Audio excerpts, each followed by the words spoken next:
Ricky Rebel, you started in a boy band signed to Michael Jackson's label, touring with Britney Spears and Destiny's Child. Most people spend their life trying to get there. What did that world feel like when you were inside it? Were you becoming who you wanted to be or who the industry needed you to be? I hung out with Michael at Neverland Ranch. The thing I felt about Michael was this humanness to him, a very kind spirit, very loving man. He just wants to have fun. He's childish. But at the end of the day, like there's something very spiritual about these people. Big dreams don't come quietly. They demand risk. They demand fire. They demand transformation. Welcome to The Corporate Life, Billion-Dollar Conversations. Hosted by Hina Siddiqui, CEO and founder of Corporate Influence Media, creator of Capital Stage Credibility Positioning, 4-time Global Award winner, featured across more than 700 global outlets, and heard in 94 countries. Join us as we sit with tech CEOs, multi-million-dollar entrepreneurs, and leading investors, the people building what's next. Here, success isn't a headline. It's a human story. The turning points, reinventions, failures, breakthroughs, and bold decisions that change everything. Because every life is a movie, and you're the star of yours. Ricky Rebel, you started in a boy band signed to Michael Jackson's label, touring with Britney Spears and Destiny's Child. Most people spend their life trying to get there. What did that world feel like when you were inside it? It was a lot of fun, Hannah. It was a lot of fun. It was also a lot of work. And I felt nervous a lot of times because we were performing in front of thousands and thousands of people, opening for Britney Spears on a massive tour bus, signed to Madonna's label. There was a lot of pressure. So the label execs would come to our shows and kind of nitpick what we were doing. Mm-hmm. So there's a lot of pressure. And I felt the pressure, but I did it anyway, right? They always say, like, feel the fear and do it anyway. Yeah. And so I'm really chasing that kind of high you get from experiencing things that you're afraid of, coming them. And I'm still on that journey now, that ride. Although I do have a lot more fun now when I perform and when I do things because I'm really grateful for everything that I receive and everything that I'm giving, that I have the opportunity to give the gifts that I have and also receive from people. I'm much more grateful. So I'm having much more fun. And that's something that I wish I had been able to communicate to myself back then. Yeah. And I love that when you said that act despite of fear, because a lot of people like in different situations, we don't act because we are afraid of something. But when you are on such stages, like where thousands and thousands of people are just, looking at you and they are having some kind of expectations, obviously they would like to be entertained. So, I mean, it's so difficult to get through that fear, but still do that anyways. Yeah, you have to dare yourself to do it. Yeah, Get up yeah. on that stage and every time I perform, I'm always nervous. There isn't a time that I'm not. And that just means that I care. I care about what I Mm, do. yeah. I care You about care about people. yeah, if you didn't care about it, then you wouldn't get nervous. Yes, yes.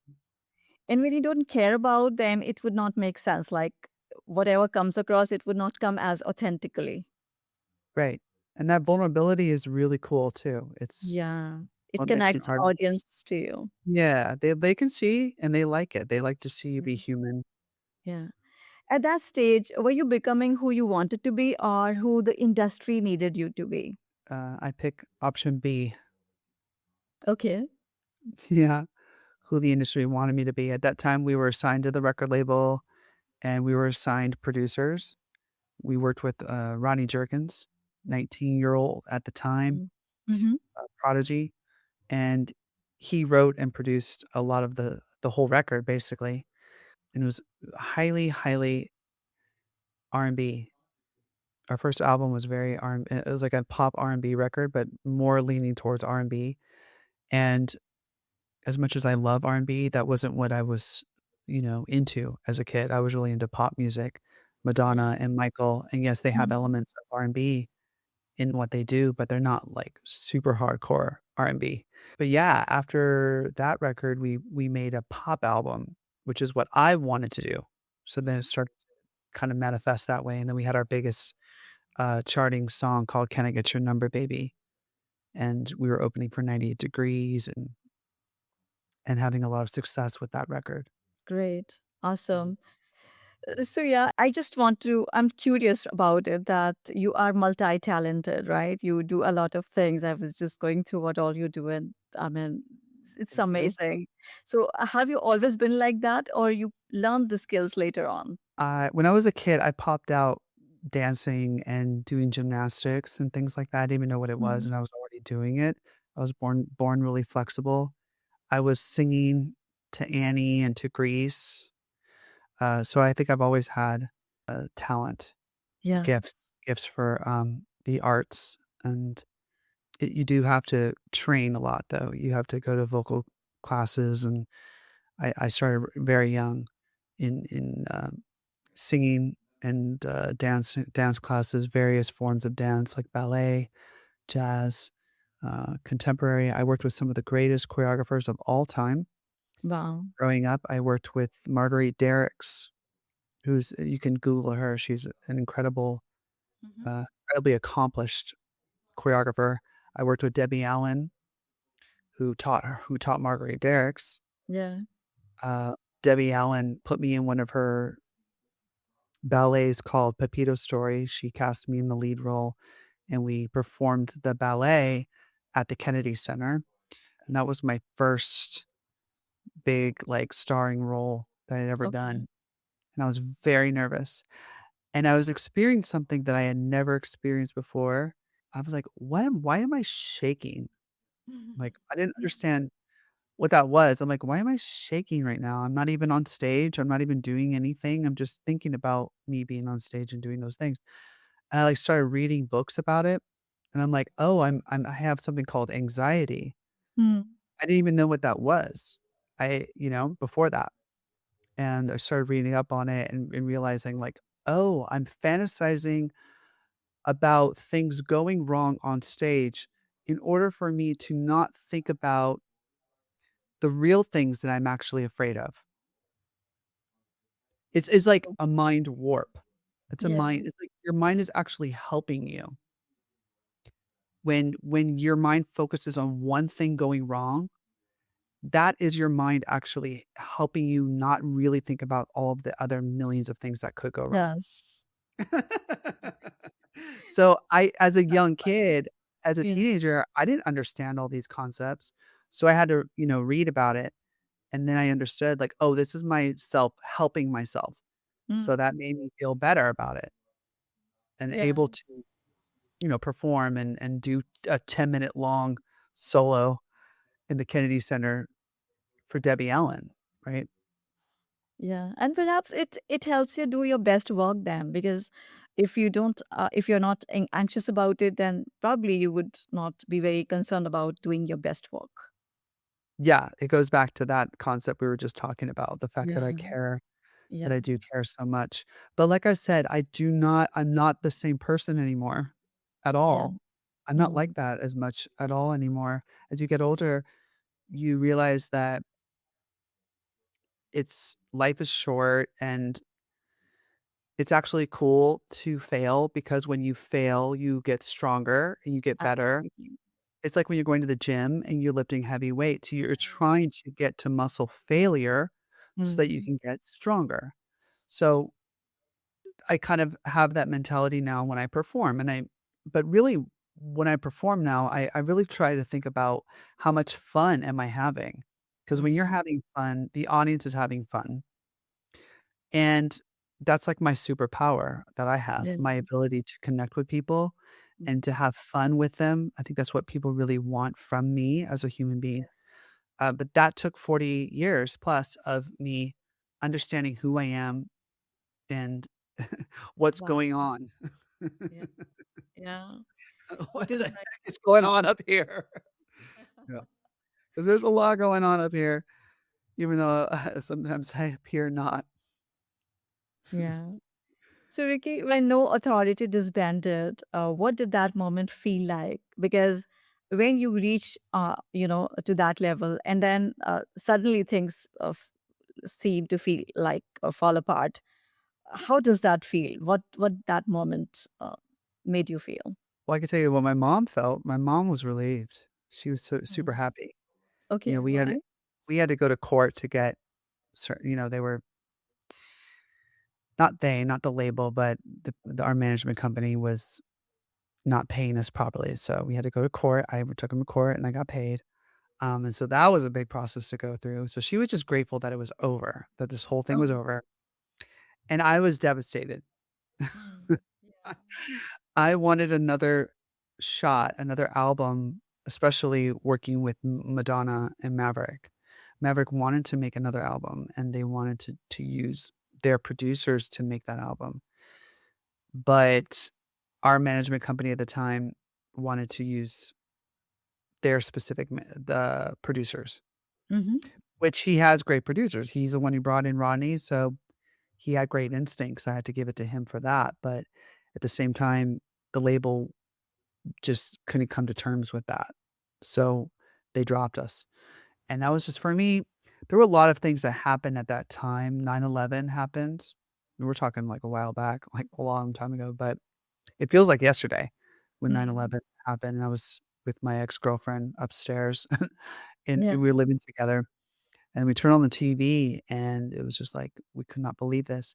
And the impact of 9/11 was like so hard on Yeah. everything, on all That was industries. unfortunate, yes. And then it was hard on the music industry. The music industry crumbled at that time because it was already having a hard time dealing with Napster and people stealing music. Hmm.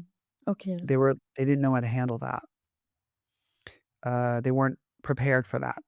All right. So they just stopped signing people. I would come, I would knock on a lot of doors and just no, just nothing. Mm. Because I've started producing my own music. I started writing and producing the sound that I really wanted to do. You talked about that before.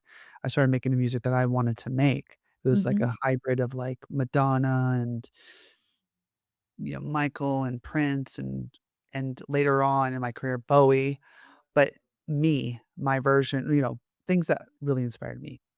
Yeah. And just yeah, doors slammed in my face, so I had to deal with that. It was a very and then my girlfriend, we broke up, so it was just like Mhm. one thing after another. Yeah, Yeah. hard.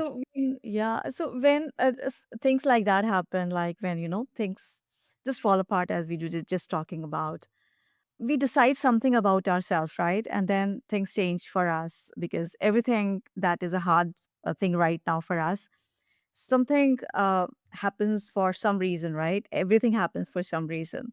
So, what did you Correct. decide about yourself in that moment? Because that was not an easy time, that was a tough one. I decided to, produce myself. I'm not Hmm. gonna work with producers. I'm not gonna, spend all that money. I'm going to write and produce and learn how to write and produce myself and Okay. become a very self-sufficient artist. And that's exactly what I did. I took up Pro Tools. I learned Pro Tools. I had a tutor. I learned it quite quickly. I picked up the guitar. I learned it in about a month. I started writing. I started just really getting into the craft of what it meant to be a singer, songwriter, producer. Hmm. And then I started producing other people, other artists. And even back then, I remember people saying like, "You're a really good producer," and I did not know I had no 0 confidence in myself as a producer at that time because I had been working with Rodney, who wrote Yeah. hit records for. Now he's written for Lady Gaga, Destiny's Child, Michael Jackson, you name it. But that's the quality that I was used to, and so I was like always, oh, this isn't right. But what changed my really flipped the script for me was when I got cast in the, My Chemical Romance music videos. Gerard Way is the lead singer of My Chemical Romance, and they called me in to, be featured in their music videos as a character called Show Pony, and when that happened, I got to go on set with Gerard, and I got to see an artist, like, really take control in real time. Um, every aspect of the music video that he wanted. "Oh, I want this over here, I want this over there, I want the camera to come here to there, and make sure he's wearing this, and make sure that person does that, and make sure," and he was just, like, 100% in control, Yeah. and I was like, I could do that. I could be just like him," and Gerard loved me so much. He loves me. I love him too, and that's what gave me the confidence to finally, release my music under my own name, like, my own name that I came up with, Ricky Rebel, and I released a song called "Get It On," and, the rest is Rebel history. Yeah. Rebel history. I love that. Yeah. Okay. So Michael Jackson's label believed in you. Britney Spears, Destiny's Child believed in you. When you lost that, did you feel like the industry abandoned you, or did you abandon it first? Well, like I said, I think the industry abandoned itself at that time. They were dropping people like crazy at that time, Yeah. and the industry kinda stopped. Um, yeah. So it's just a combination of, yeah, doors were slammed in my face, but also, you know, when a door slams, there's other doors that open for me. It's Yeah. like this, Right. you know, producer door started opening where I started getting work as a producer and a writer and, um, like I said, being featured on in My Chemical Romance and other people's projects and kind of realizing like, oh, there's a whole side of the industry that I can really tap into, not just Yeah. being an artist, but like a producer. Yeah, that's amazing. So, what's the hidden cost of success? There are many, Yeah. many costs to success. Yes. Every waking moment is spent on your career. Okay. Mm. Basically, Mm. even when you're resting or, kind of chilling, you're still working. Like you're sitting down and you're kind of editing, you're creating content, you're texting the people, you're engaged with other people, like mapping out the next show, the next, for me, it's like the residency I have in Las Vegas currently. It's like promoting, you're constantly promoting. Mm. So the cost of it is like, I think that you're not always in the moment of your own life. Mm. And you have to work really hard to be in the moment. And I'm actually pretty good at it now. I'm actually really Okay. good at it. But like I sleep hard and I work hard. Wow. So that's something that you have to learn how to balance. Because if you don't learn how to balance that, you you look horrible. You And don't you look feel horrible. you don't look refreshed, you Yeah. know? You start to crumble because you're working too much, you're not sleeping properly. So that's a big cost to it is like your mind can take control of you and Yeah. make you feel like you have to push and push and push and compete, compete, compete, compare, Yeah. compare, Yeah. compare. And that is like an evil, demonic thing that you have to learn how to make friends with the dragon. You have to learn to make friends with it and, Yeah. say, "Oh, you're comparing again. That's interesting. Um, thank you for sharing, and I'm gonna have fun." That kind of vibe. Yeah. I'm here to have fun, and I get that there are other really hot, successful young people all around me, but I'm hot too and special too. So Yeah. thank you for sharing though. Yeah. You know, their hotness and their greatness doesn't take away from your own. And that's Absolutely. something I learn at 40. You don't learn that at 20. Mm. Yeah. You don't know that at 20. So there's another cost. It's just psychological costs, I think, happen. Mm. And then of course, a lot of people in the industry like can't handle a relationship at the same time. I have been in my relationship for 13 years now. Uh Okay. yeah.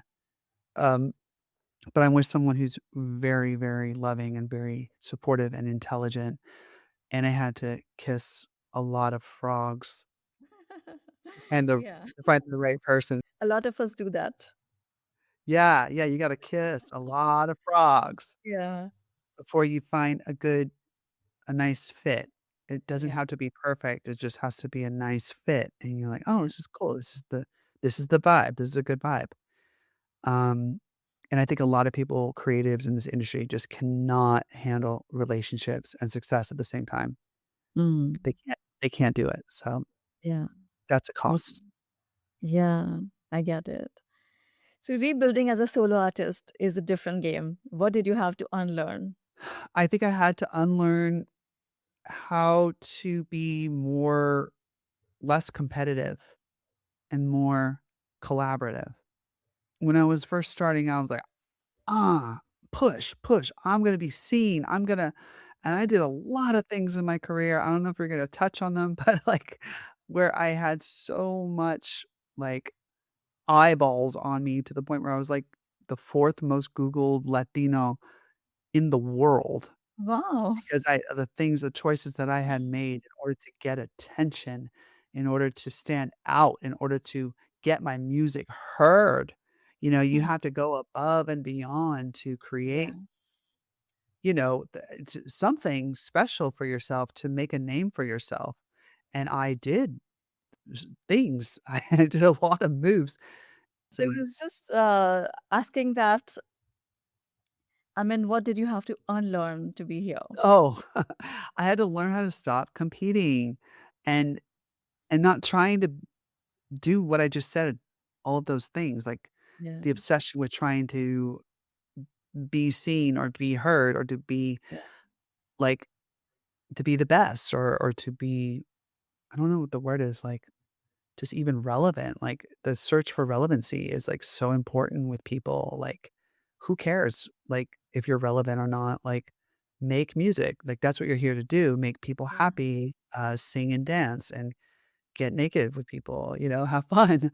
Um That's what we're here to do, and that's something I had to learn, and I also had to learn to really bring in other artists now and to produce them and share the knowledge that I have and take care of them Yeah. the way that I wish I had been taken care of, and that's what I'm into now. I get people in my recording booth, and I know how to get the most beautiful performances out of people very quickly. That's amazing. Because I know what it's like to be in the room with a producer or a director who can't communicate with me. Mm. They don't know how to c Some of them just don't know how to communicate to the artist. It's really weird. And I do. I know how to talk to other artists because I am one. And so Yes. that's just a total mind shift for me. That's interesting. So you have worked with some really big names like Michael Jackson, Madonna, Snoop Dogg. What was the one thing about how top artists carry themselves that most people never see? Because we all often think very different of these people. Like I remember that Michael Jackson was a big, big heartthrob, even in India. Like when I Oh, was what? growing up, so yeah, so it was like he was a big, big one.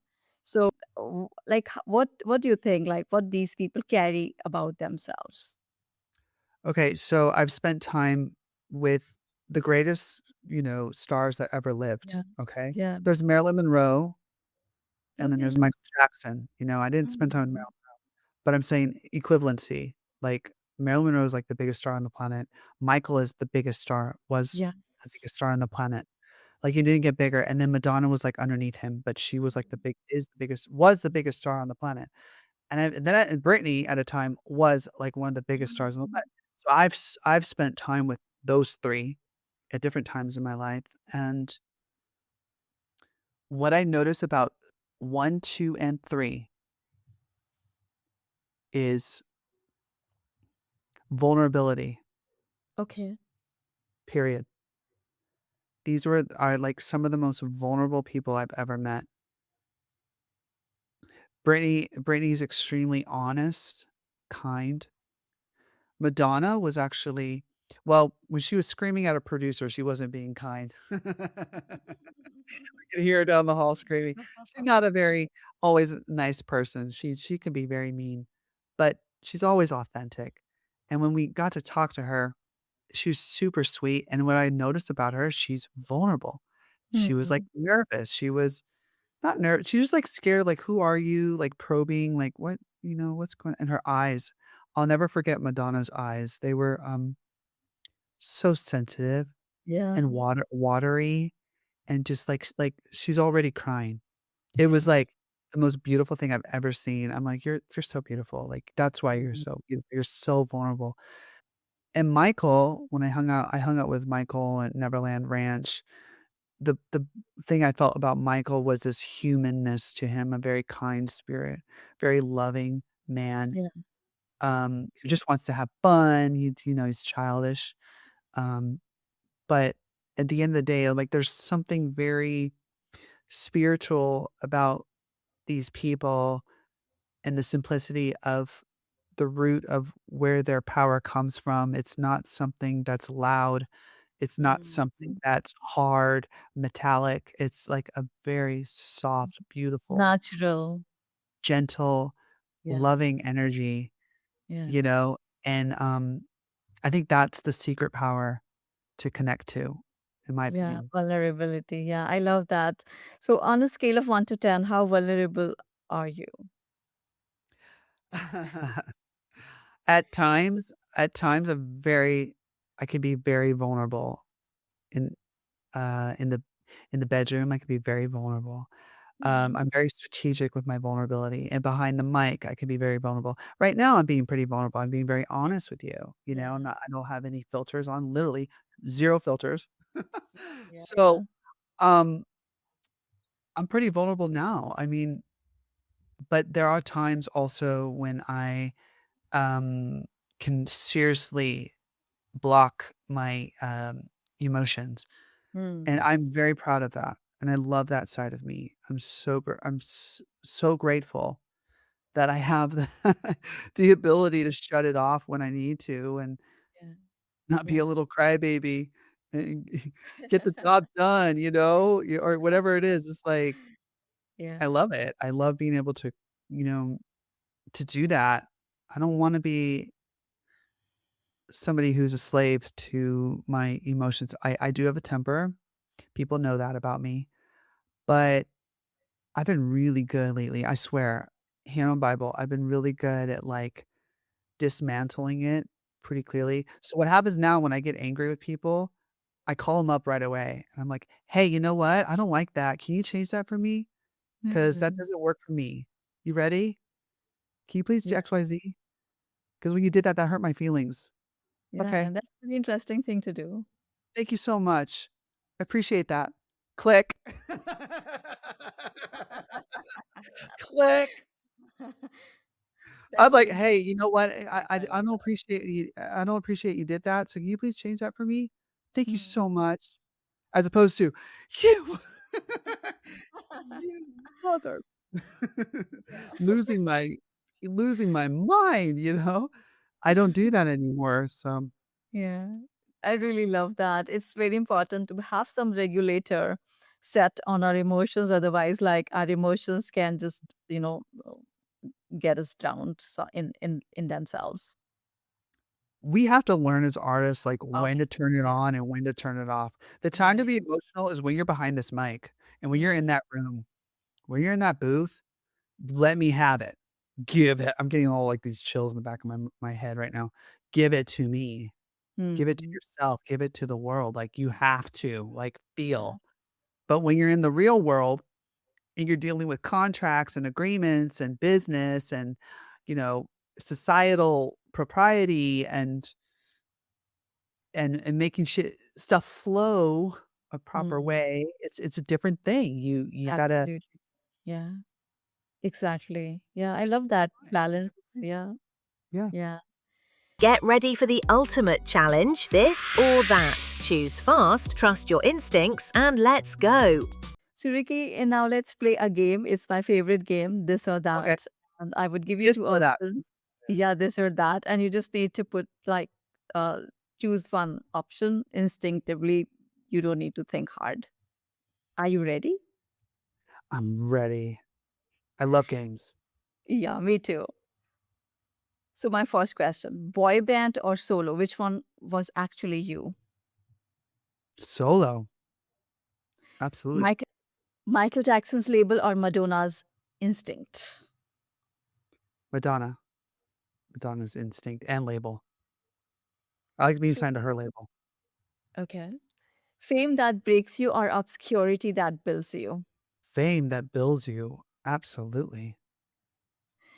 Industry's version of you or your own version? Always your own. Always, always your own.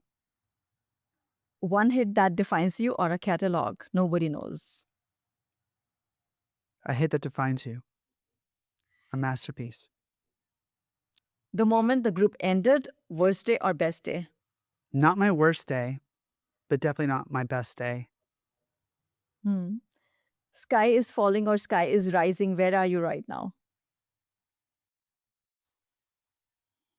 The sky is rising. Yes, Love that. absolutely. Thousands screaming your name or one person crying at 3 a.m. listening to your music? Thousands screaming my name. Okay. Perfect. I love that. It was very honest. Thank you for playing that. Ricky Rebel, we believe that every life is a movie and you are the star of yours. And of course, your life is a glorious movie. So, what is the title of that? Larger than life. You know, Nice. there's an astrology book called The Mm-hmm. Secret Language of Birthdays. And Mm-hmm. I'm born the same day as Britney Spears. And on our day, December 2nd, called the day of larger than life. And that's how I feel like I live my life. I live it larger than life. Um, yeah. And it's strange that every Sagittarian I meet that we all have like the same kind of vibe, kind of like a bigger picture, more expansion, growth, and we love art, most of us. And so it's just I think that'd be a good title for my movie. Great, great one. Ricky, if people want to follow the rest of your movie, how can they do that? You all can follow me at Ricky Rebel Rocks on all social media platforms or go to rickyrebelrocks.com to get information on my performances. I currently have a residency in Vegas. Every month I'm going to be performing there, and I would love to see you there. And I also have a brand new song coming out. It's called Fabulous. It's so good. It's coming out tomorrow, this Friday. And by the time this comes out, I hope that we can play the song for you guys. I hope you like it. That's fabulous. Thank you. Thank you. It was wonderful conversation. I really thoroughly enjoyed it. Thank you for your time, for making it today. Amazing. This is The Corporate Life. More stories, more insight, more truth. Until the next episode, stay curious. Don't forget to subscribe.